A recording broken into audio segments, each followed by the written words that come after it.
Selamat welcome. It's been a long time, and after the last week's Cindra's first impressions, we finally built a cohesive deck. And today I'll be sharing my deck list with you. It's quite a bit different from the Cindra list I've found out there that focus mainly on Poison Blade and Pouncing Links.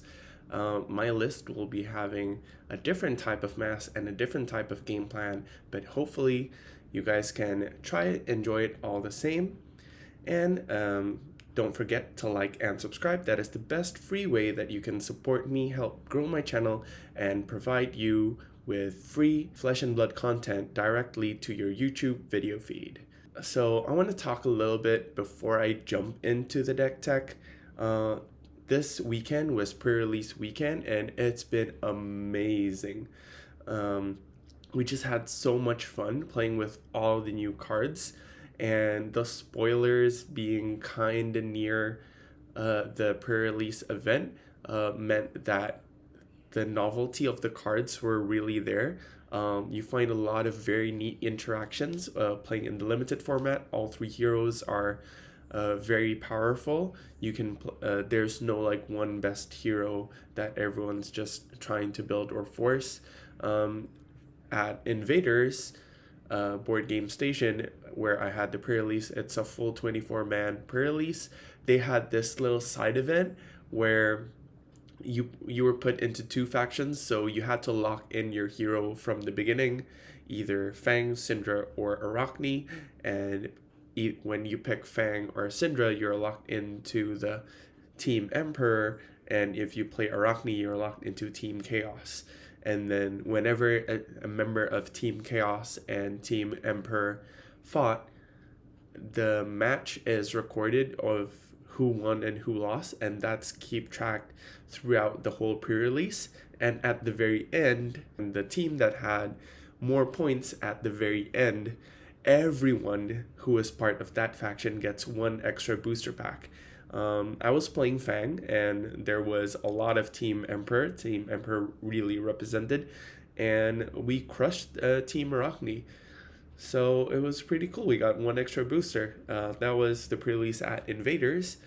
Just yesterday, I had a pre-release at Shem Hobby Store. It's all the way in North Jakarta so it's quite far, around like 40-50 kilometers from where I live. It's quite a distance to travel, but it's really nice to meet new people there. The store owner, Cesar Risky, is very, very friendly. The pre-release wasn't as packed, but still very, very eventful, where Fab Family Fun, you might know them from if you follow them on X, they pulled three legendaries. They pulled a cold foil blood spatter chest, a rainbow foil blood spatter chest from the same box, and then later on they got the Arachne legendary headpiece. So it was crazy. And as a good friend of Fab Family Fun, and when they opened their second blood splatter vest, I immediately called dibs. I took it and I'm like, okay, this is mine now. Just let me know how much is it, because I need it for my Cindra deck. So my Cindra deck commons and rares are pretty much set. I have like around 40-50% of the Majestics I need from the new set. So it's coming along very nicely for a pre-release weekend. Okay, that's a bit for the story time, and here are some pictures of the pre-release. Pretty fun, yeah.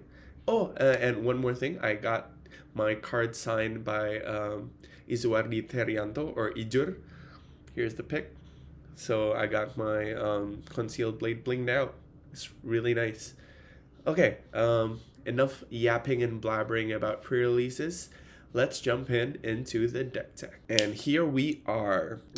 I'm still calling this deck Cindraft 2.0 ever since full spoilers. I want to talk about the main game plan first before we dive into each individual card choice. This deck is built around mass of momentum instead of mass of the pouncing links, because of Cindra's ability to provide very long chain links turn by turn and nullifying the block on the third chain link, which would you just usually kill a massive momentum chain with flick knives. So this is the main interaction that we're going for, and how we're building the deck is heavily influenced by this. So for example, for those of you who don't know, if you like pitch a blue, you dagger, and attack on the third chain link. That attack, for example, is a 1 for 4, like Demonstrate Devotion. They have to block this breakpoint out with like 2 cards, a defense reaction, or a card in equipment. And when they block it, we usually don't have enough cards to attack another 3 chain links unless you're keeping like a full grip, like 4 cards in an arsenal. But with the help of flick knives, since it counts the dagger as hitting when you flick it, it doesn't get you the draw, because for the draw from the massive momentum to happen, it needs to be an attack action card, but it keeps the chain alive because it's still a chain link that has hit. So when you attack again in the next chain link, for example with Blaze Headlong, this Blaze Headlong is also threatening a massive momentum trigger. So now they need to give up another 2 cards, or card plus equipment, or defense reaction. And you see where I'm going here. It really puts a damper on your opponent to like give you a ton of cards on defense to prevent you from drawing. And if they don't, then you just become a 5 intellect hero with the massive momentum, because even a simple 2 card hand, like a blue and any like 1 for 4 or 0 for 3, you're already threatening a massive momentum trigger, like pitch blue to like dagger, and then attack. And with another card on a 3 card hand, you can threaten mass twice, dagger, attack. If they block that attack, you flick knives, and then you attack again. That other attack is also threatening massive momentum. So even with a 3 card hand, you can threaten massive momentum twice, which is something that no other hero can do. So that's what the deck is built around. Let's dive in a bit on what Cindra can do. This is just going to be a little bit of recap. My full first impressions, you can check it out in my other video. So her main ability is returning her broken daggers back to her equipment slot, because her daggers, the Kunai of Retribution, is a 1 pitch, 1 power, go again Draconic Ninja weapon, which is very strong because it counts towards your Draconic chain links. They are daggers that can be flicked by flick knives. They contribute into multiple game plans, and they have natural go again, unlike Searing Emberblade, where you have to play a Draconic starter or another Draconic card before it to get its go again. This one just has go again unconditionally, and unlike Kadachi, it doesn't lock you into playing 0 cost blues. You can play 1 or 2 or 3 cost blues if it fits your game plan. But the downside is it destroys itself when the combat chain closes. That's why you need Cindra's hero ability to keep returning your destroyed kunais. The main new equipment that works really well with daggers is the blood splattered vest. So this says whenever a dagger you control hits, either by attacking with it or flicking with it, flicking with it with flick knives or your attacks that flick like Blood Runs Deep, you may gain a resource and you put a stain counter. When it has 3 stain counters, it destroys itself, and it's a 1 defense blade break for emergency situations, but most of the time you're gonna be using this. So this how I view this is like a tunic on demand that can provide you more than 1 resource in a turn, as long as you're able to hit with your daggers. So as you may have seen in the We Make Best video, this was used in Ara to get that 4th resource in a turn to get that 2 card 12. Well, this can also help us play our 1 cost cards when we're limited on our resource. This provides the 4th or 5th resource, and can get you that really big turn as long as you're able to hit with daggers and with flick knives and other flick effects being direct damage that can only be stopped with damage prevention effects, which are quite rare. It's pretty much guaranteed that you're gonna get the resource when you need it. The second is the boots. It's the new boots for draconic equipment. It's instant 3 cost, destroy it, and target attack gets go again. Target draconic attack gets a go again. That's why you can't really use this with like snatch or e-strike. And the second clause is what's important here. If it's a weapon or ally, you can attack with it an additional time. And as with the other abilities in the draconic thingamabob, it's 3 costs, but it's actually 0 costs if you play it on the 3rd chain link. And another comparison to Snapdragons, it has Battle Worn 1, so it helps cover up that breakpoint. Third is flick knives. So this is going to be a staple in all Cindras. I don't see her running in any other arm piece because it synergizes with her kunais too well. Because they're going to be destroyed anyway, so why not flick them and then recur them? So you can view this as like the warrior boots. What is it called? That you can get 1 value from blocking each turn. Well, flick knives in Cindra, you can get 1 value of flicking each turn, and flicking being direct damage again means that if your opponent has a very low life total, they can never like go to 1 unless they have like heal or prevention in their deck a lot, because it's really hard to deal with. And yeah, we already talked about massive momentum, why it's powerful. This is the first ninja equipment ever printed from the very first set, and it's still very, very powerful to this day. So that's it for the hero equipment and deck building idea. Let's jump right into the card choices. First off is the reds. So we're running a bunch of cards that are, if you control 2 or more draconic chain link, this gets go again. This is similar text to Lava Vein Loyalty, and then they have some more text on top of that. Why we're comfortable running with 1, 2, 3, 4 playsets plus 1 card that require you to have a draconic chain link before with only 12 starters is because our kunais are draconic chain links. These are our starters. So any card, you can pitch even a red and there you have a starter. So we're comfortable running Lava Vein Loyalty effects in our deck because they're usually more above rate than just starters. Like compare this to Ronin Renegade. Ronin Renegade is a 0-3-2 with Go Again. This one is a 0-3-3 with Go Again and additional text. When this hits, you can flick a dagger. And flicking a dagger on your turn is really good because you get to count the chain link. It's still counted as a draconic chain link even when it goes to the graveyard. But because it's already in the graveyard, you can use Cindra's ability to return it directly in the same turn. Because if you don't flick any of your daggers, you can attack with dagger something. At end of combat chain, everything goes to the yard. And even if you activate Cindra, none of the daggers are in the yard yet. So you can't... So there's no dagger to return. They're still on the combat chain. That's why flicking effects are very powerful. And this is just the staple. I don't see Cindra running without it. This is a 3 block, which is really good because usually Ninja you have a bunch of 2 blocks. Having more 3 blocks means that you can block out disruption with 2 cards instead of 3, which means you can send more damage back. The next Lava Vein Loyalty effect is the 1 cost and 0 cost on attack create a fealty.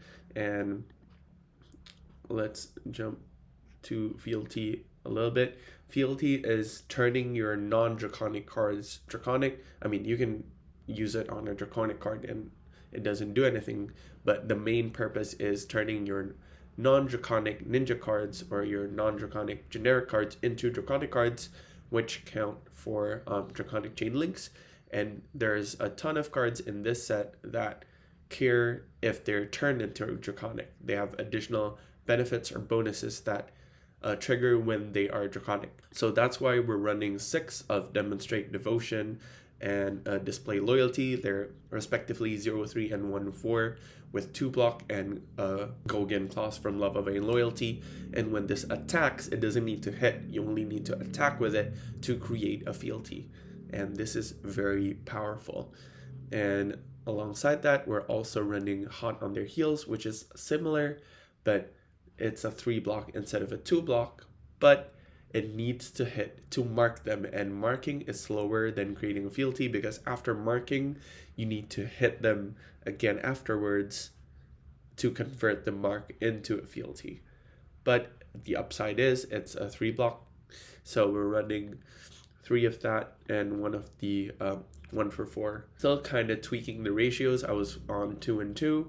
But I didn't want too many 1 cost, because if you draw too many and no blue in your hand, then it really screws up your turn. So those are the new commons and rares that help you create the fealty and mark that end up being a fealty to get the payoff from these cards. There are 8 or 11 if you count the blues cards that really benefit you if you turn them into draconic. First of all is Art of Dragon Blood.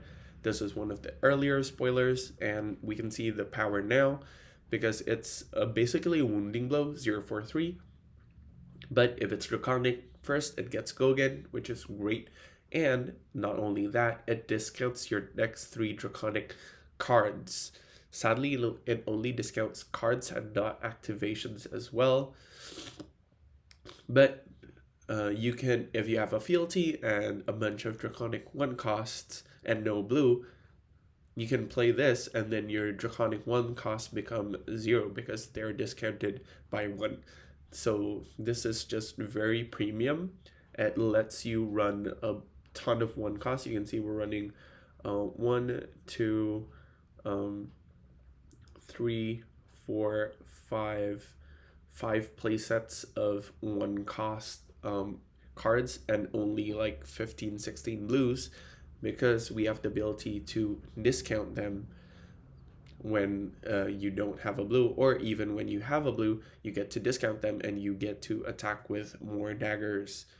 So it's really cool. The second payoff is also from the Art of Dragon cycle. This one is fire, as when it attacks, it deals 2 direct damage to any target. So the any target line is very important for in the future when allies and whatnot return. For the most part, in the current meta, you're just going to be dealing 2 damage to the opponent. And this makes this a 1-for-7, which is in line with Chase the Tail, one of Zen's most powerful cards. And another 1-for-7 that we're running is Dragon Power. So the base is worse. It's a 1-for-4 instead of 1-for-5. But it ends up being a 7, and instead of dealing 2 damage directly, which is really good for finishing the opponent off, it becomes a 7 power, which has its own upside in being if it's the last chain link you play in a massive momentum is online, it's really hard to block out a 7 power attack compared to a 5 power attack. But in the end, it's a 1-for-7. That's it for the payoffs. We're also running the Dragon Power in blue because it's a 1-for-5 in blue, and we want our blues to be playable in case we draw more than 1. And the other new Majestics that are really good and really core to Cindra is Blood Run Steep. It says 2 cost, 2 power go again, but it's really 0 cost and 4 damage because it's going to throw your daggers. And the 0 cost is because it's discounted by 1 for each Draconic Chainlink, and something as simple as a blue and this is you dagger, that's 2 Draconic Chainlinks. Blood Run Steep is a 0 cost, 2 power that throws 2 daggers, so it's a 0-for-4. That's the most basic line. And if you play it on the 3rd Chainlink, by throwing the daggers and it counts the dagger as hitting, if you have another card to attack with, even if they block out Blood Run Steep, your next attack will still threaten massive momentum, which fits into our game plan. Destroying both daggers and being able to rebuy them immediately has really great synergy with your other cards. and that namely is her specialization, which is a 3 cost, but the 3 cost is a lie. It's again discounted for each Draconic Chainlink. It's a 3 power go again, but when this attacks, daggers you control get +1 and cost 1 less to activate this combat chain. Imagine a chain link where you have Wrath of Retribution and Blood Runs Deep. You play something first to get it for discount the Wrath of Retribution, and then you pitch the rest to Wrath. Now all your daggers are 0 cost, 2 power, and then you dagger, and then you Blood Run Steep, you throw both daggers, and then you return both daggers using Cindra's ability, and then you can attack with the daggers again, and they're still coming for 0 cost, 2 power. And that's the power of Cindra Spec. That's why they made it legendary, because at its very, very floor, the ultimate floor is a 3 cost, 3 power that does nothing else, but most of the time you're going to line it up where it's going to be a 0 cost, 7 power, because you get to attack with this, and then 2 daggers for free, 2 each. So 3, dagger 1 makes it 5, second dagger is 7. So that's the very floor, and if you can flick the dagger and then buy it back and then you dagger again, that's a 0 cost 9, which is insane rate. There's 2 more sets of new cards. Next up is Ignite. It's a 0-2 go again Draconic starter. It discounts your next Draconic card or activation by 1. So you can play this and then dagger for free, or you can play this and then play your 1 cost for free. It's a really good curve smoother when you draw your 4 red hands, or when you have 2 1 cost, and usually a blue pays for dagger 1 cost. If you have Ignite, the other 1 cost you can play as well without sacrificing one of your dagger attack. So this is very, very good, clean card.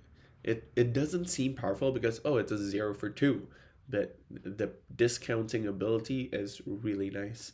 And lastly, this is why we've built the deck without any generics, is because of this card. Because it doesn't allow you to play cards that are not Draconic. It only allows you to play Draconic cards, but with Fealty, I mean, we can turn our cards into Draconic, but we only have so many Fealty generation, and we already have a bunch of payoffs that we're trying to run. I don't think we can afford to run too many more non-Draconic cards, because this is a 0-4-3, so it's a Wounding Blow with Go Again. In the future, if the restriction becomes too harsh and there are other ninja or generic cards that are very good and worth running, you might just cut this from the list. But for now, it's staying. Those are for the new cards, and for the old card All-Star that has been overperforming is Spreading Flames.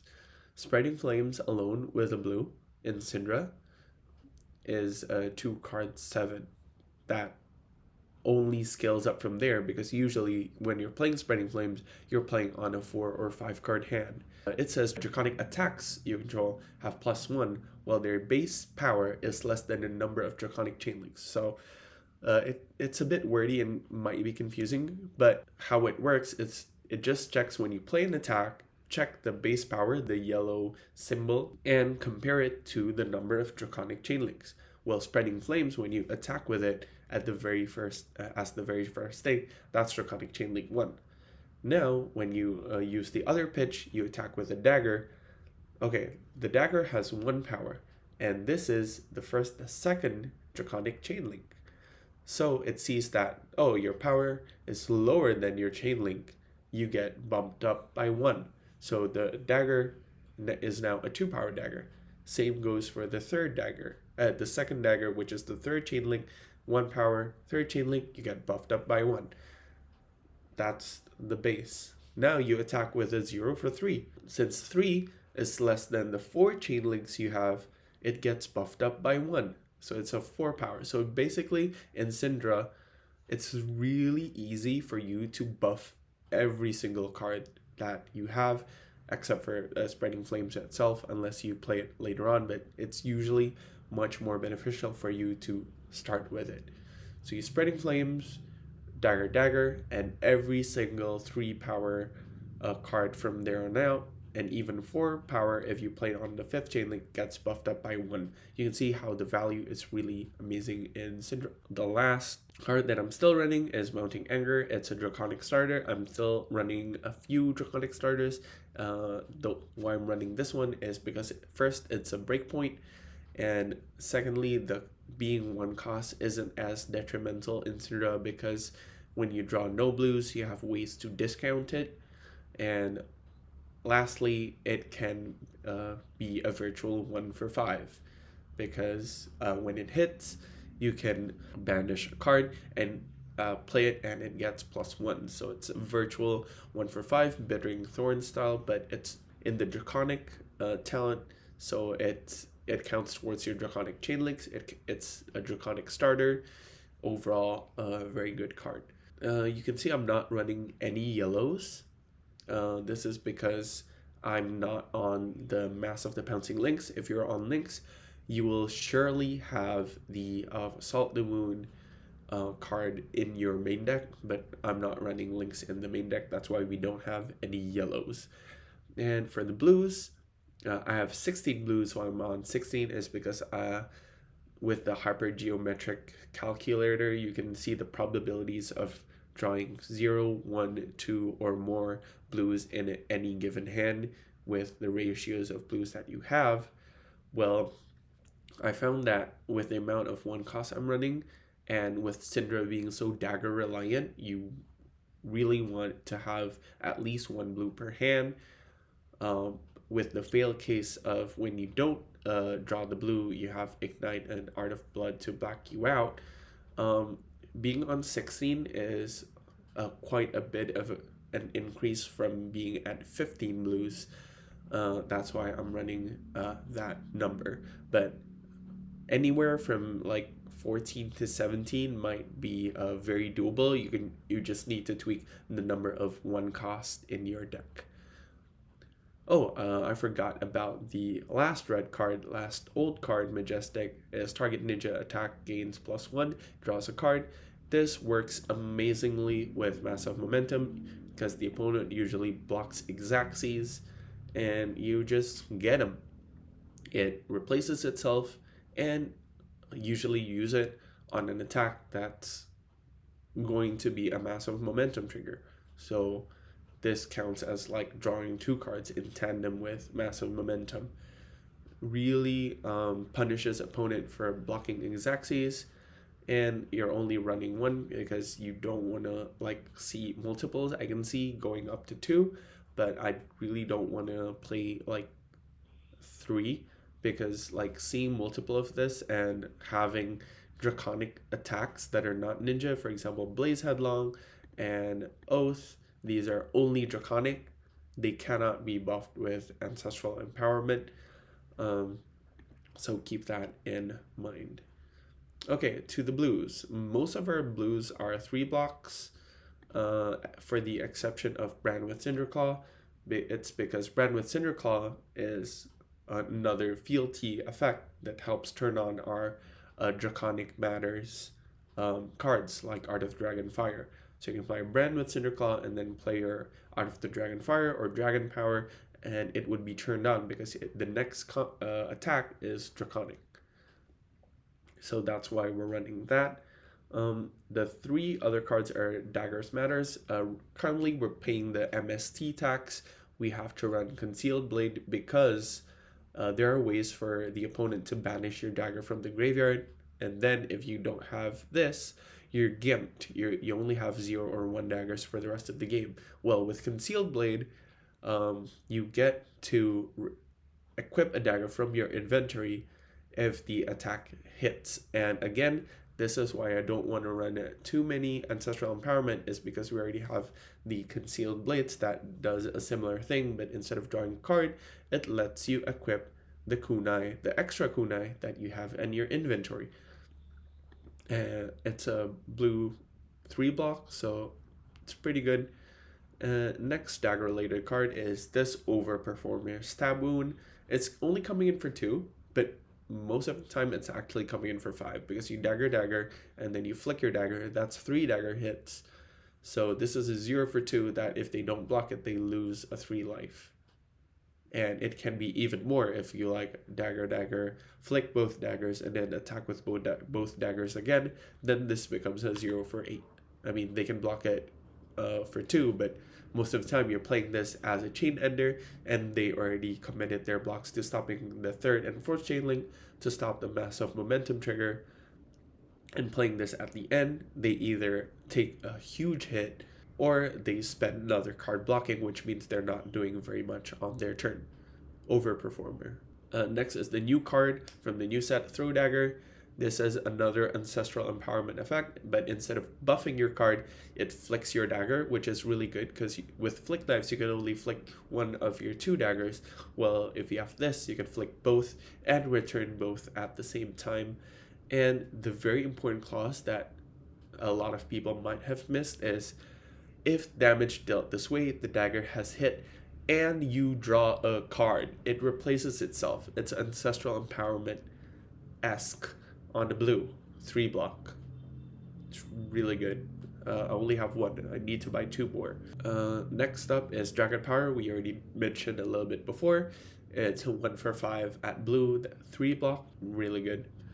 Lastly, this is the one of that we're running because I'm on a 16th blue. I feel like this is the next best blue.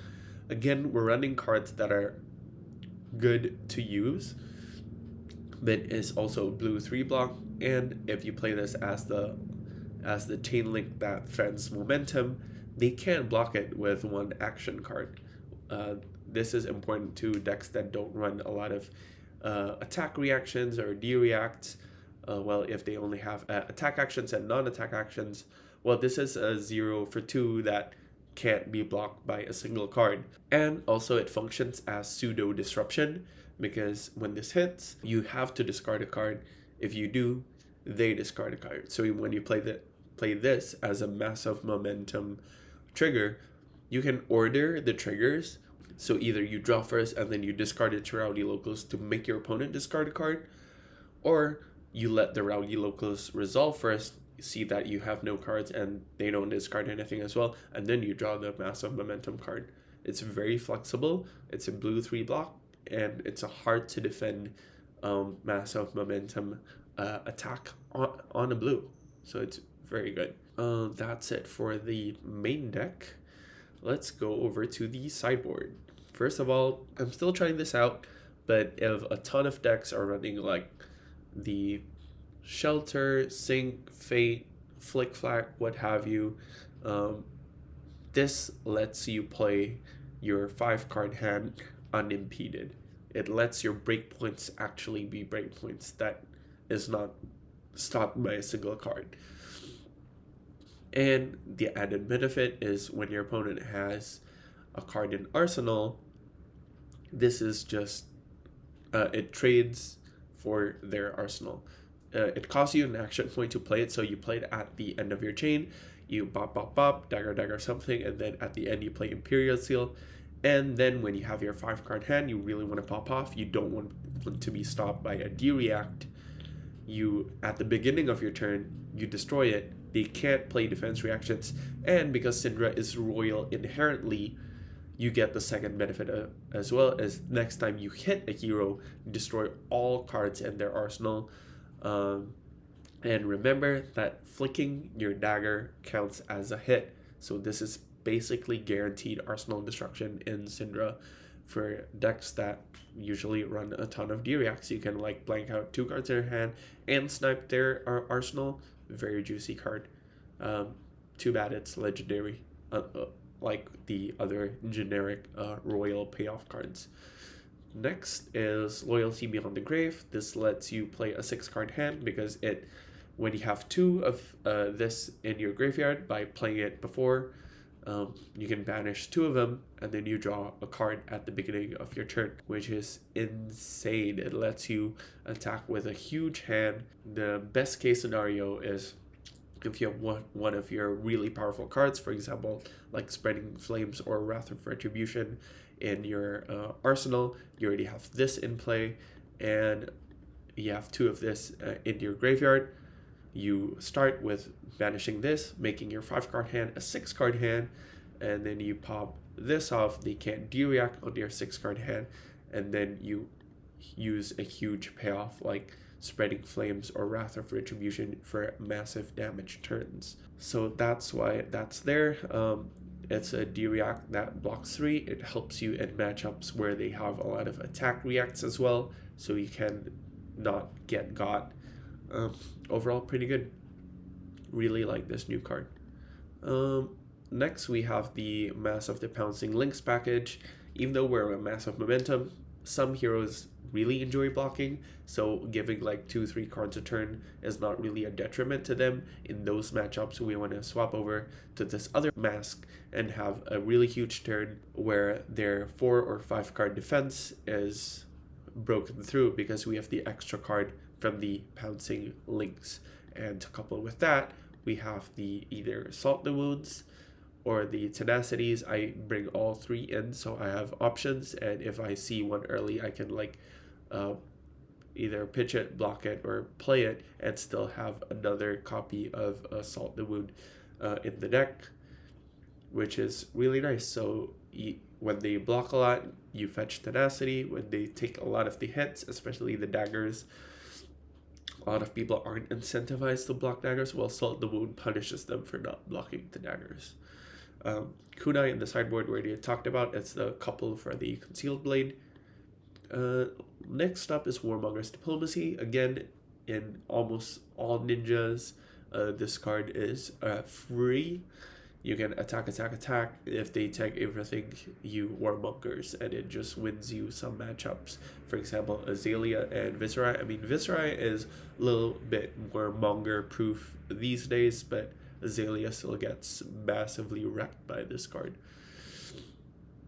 Lastly, the 2 cards I have are Snapdragon Scalers.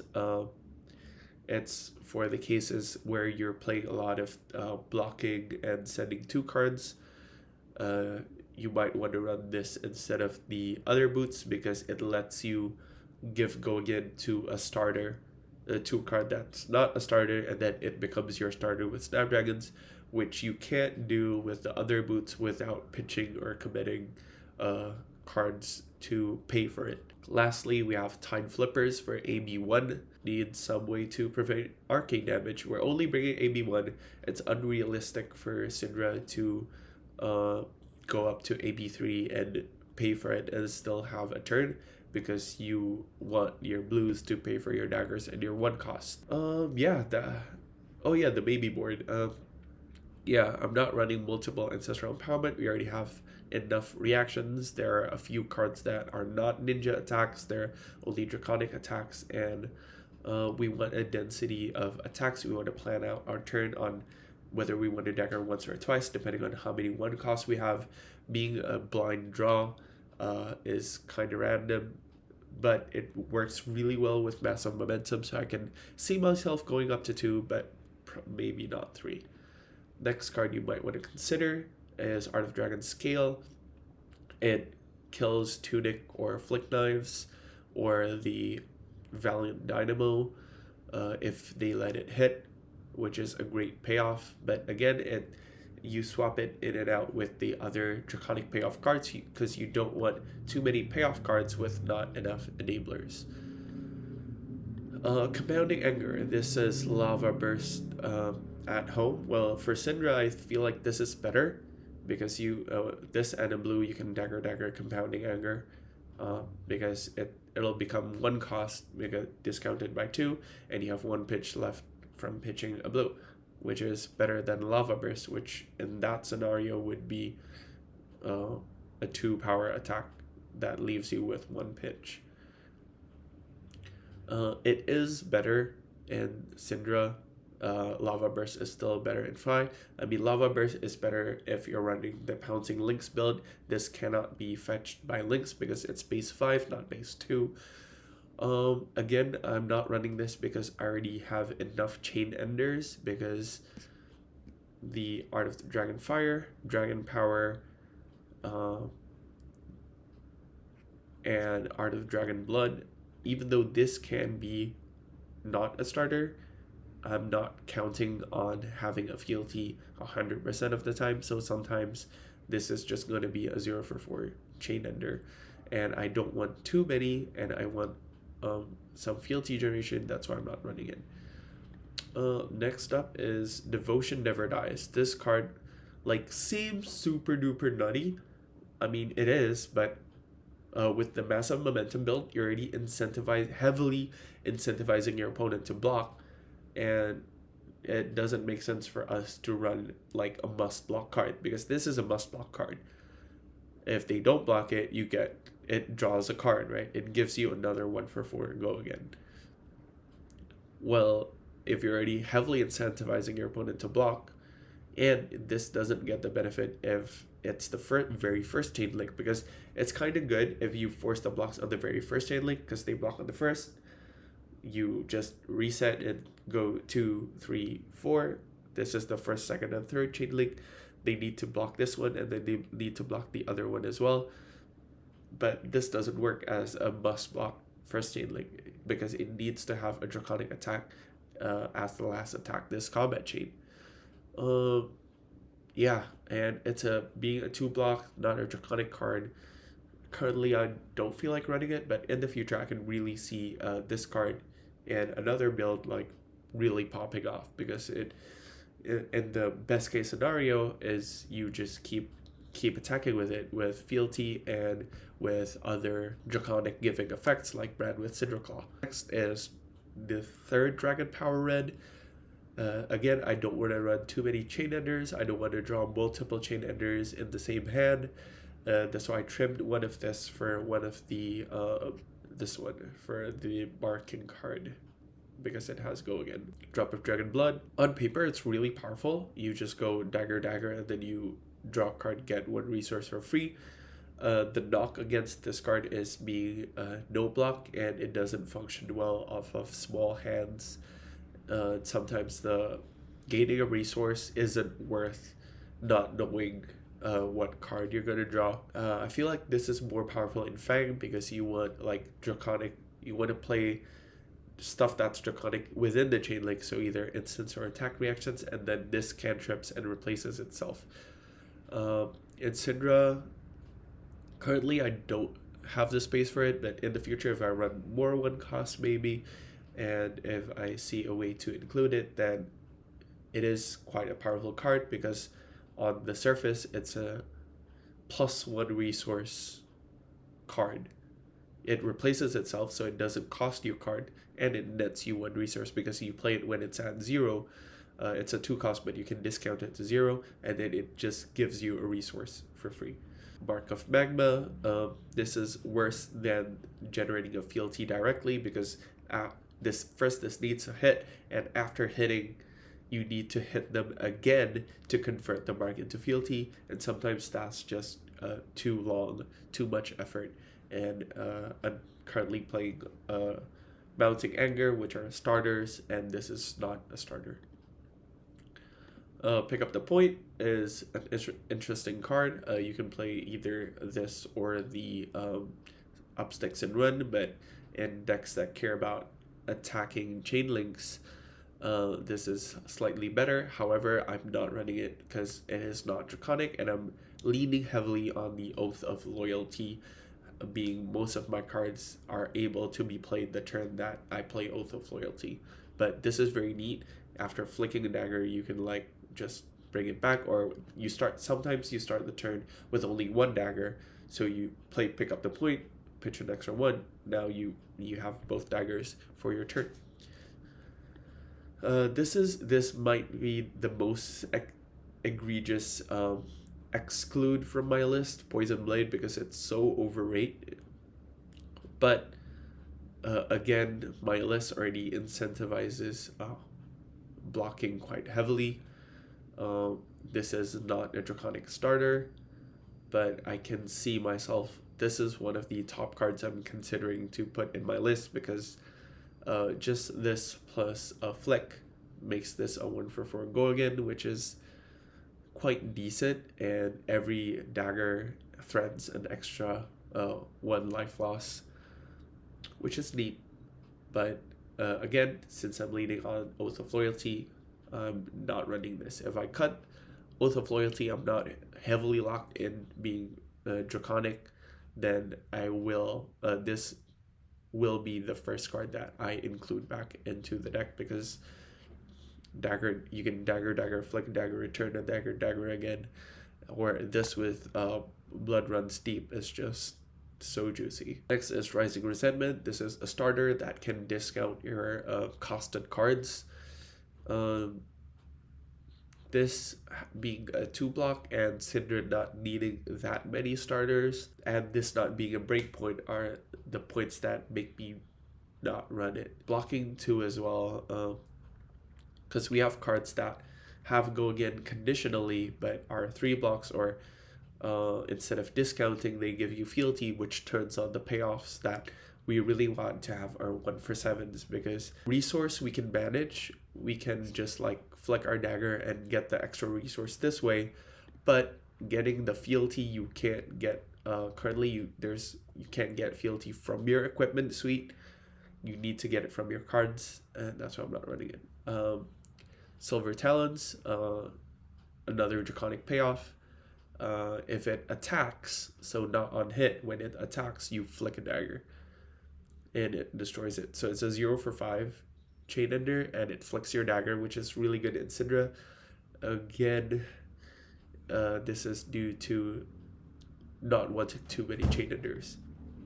Same with Snatch, huge payoff, but not draconic, and being a chain ender is a knock. Lastly is Flame Scale Furnace. I might include this in my inventory if the meta is block heavy, because it's basically a 3-block chest. Yeah, it's basically 3-block chest. You don't really use the ability at all. Okay, that's it for the Cindra Deck Tech. The Fabry link will be in the description down below. Be sure to try it out yourself and comment if you have any suggestions. And also, if you don't have any suggestions for the deck, let me know what you got from your pre-release down in the comment below. Let me see if you got some really juicy pulls from their pre-release weekend last week. That's it for today. And as always, it's been a pleasure. I'm Bule, and sampai goodbye.